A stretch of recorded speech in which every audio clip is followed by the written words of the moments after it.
Welcome to the Dead Bedroom Revival podcast. My name is Corey and your host, and I'm really excited about doing this episode because we're talking about how to reignite your sexless marriage or relationship. And this is one of the things I get asked the most, especially in the men's social group that we have, where I've been helping guys to rediscover how to be seductive to their partners. And one of the things, personally, in my journey to discovering this, it was very difficult to understand why the person I love and I'm in a relationship with, we were amazing when we're dating. Everything was so easy when it comes to sex. I found her very attractive, and vice versa. We would constantly seduce each other and would be doing, having so much fun. And then all of a sudden, now that we're married and we've got children, what's happened? Why is she not responsive? Why is it that sometimes every time I tried, she was never there? And it was puzzling because I thought maybe some of the excuses she gave was she was tired. And when she said she was tired, I thought, okay, maybe the best way is for me to be more helpful around the house so that she's less tired. And then I would go through this process of, trying to clean the house and wash dishes. And you have to, because I think it's good to be able to co-parent and take on responsibilities in the house as well, because it just eases the load. But I thought by easing the load, it would translate in me actually having more intimate moments with her. But that didn't translate like that.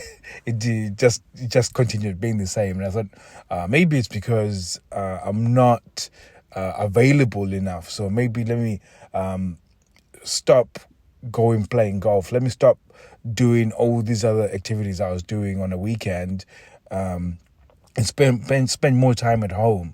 But again, that didn't translate into anything. So I know by saying this, it's now beginning to make sense, some of the things that you've done, some of the things that you've given up, but it hasn't changed anything. And there's a reason why it hasn't happened, because when you think about the whole sexual experience, it isn't something that is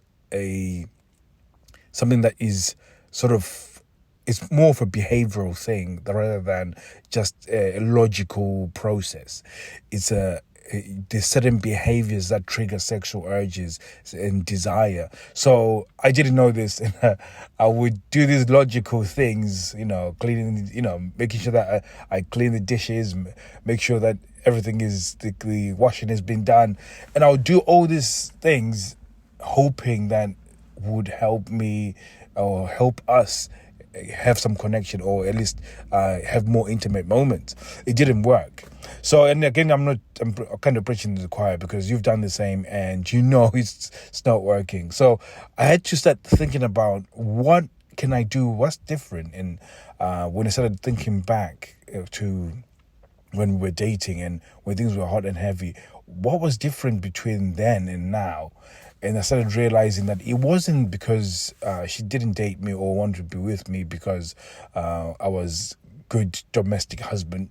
It wasn't or a potential domestic husband. That's not what attracted her to me, and neither was it because I was romantic and all those other things. There were certain behaviors that I was exhibiting, and there were certain things that was happening to her emotionally that was triggering those sexual desires. And one of the first ones I discovered was sexual competition. And that was an odd one, because when you get married or you're in a long-term relationship, you focus on getting them to feel very secure. So, you'd sort of stop speaking to some of your female friends. You wouldn't take phone calls from females or even entertain going to see other females. And I'm not saying go and do that, because again, that's quite detrimental to a relationship. But I realized even the way I talk to females, I would always put some sort of barrier so she feels secure. And that usually I didn't realize that that actually worked against me. And this is coming off a book I read, which is Why Women Have Sex, which they talked about that the lack of sexual competition creates this that security actually creates impacts the sexual desire in a woman, because when there's no sexual competition, they don't see you in that light anymore. But if other women start seeing you in the light of a sexual being, it triggers sexual desire within your spouse. So I'm not saying go out there and make her jealous and purposely. That's not what I'm saying.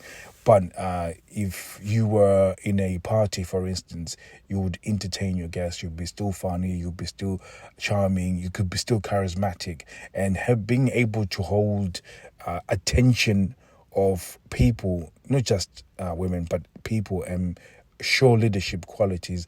Those are quite attractive traits, and we sort of shy away from that, and we shy away from making a joke with a lady in front of our lady, even if it's a random stranger. You have a conversation, you make a joke, not flirty, but something that is shows that you can lead. That alone is enough to start triggering, and that's just one out of many things that we can talk about in terms of reigniting. But if there's anything that you can do and start off today, is actually understanding that sexual competition is a huge thing that creates desire, especially when it comes to the fact that you're focused, whatever years that you're together, or whatever length of time you've been together, you focus on really making them feel secure. And sometimes if they already have insecurities in terms of past relationships, you've probably gone even above and beyond, in order to make them feel secure. And again, that it has to have some balance. Everybody always goes over that line. There has to be some sort of place where if you think about the first time that you're beginning to date, the very fact that she was thinking, does he love me? Does he not love me? Is he interested? Does he find me attractive? Is he sexy? Is he, that uncertainty is what was creating that sexual desire. So, and again, this is just one part, and I'm going to revisit this topic again because I don't want to make this podcast any longer. But this is a important piece to understand, and this was one of the first pieces that I understood and really realized that, okay, while I wanted to feel secure, while I want to make her feel like there's no other woman I would rather be with, she also has to understand that I'm still a sexual being, and other women still find me attractive. So this was an important key of reigniting my relationship and marriage, and the fact that I went through that process. It has really transformed our relationship. And again, even for her, the fact that she looks after herself, and there's men that desire her, makes her more desirable for me. So again, it's one of those things that is nobody talks about, but it's very important within a relationship. And you probably have listened to this point, up to this point, and actually realized that you have focused on making her feel secure. You have gone to a party, and when there was a very attractive lady or ladies, or people started speaking to you, you sort of shied away instead of just communicating and being free and being funny and just really showing out your personality and holding their attention, which is what I'm trying to sort of teach you on this. So again, this is one of those things that is important. And if you got any questions, go to www.deadbedroomrevival.com. It's going to take you to a page where it's going to ask you for your contact details. That's for us to give you more material in terms of learning some of these processes that we've discovered.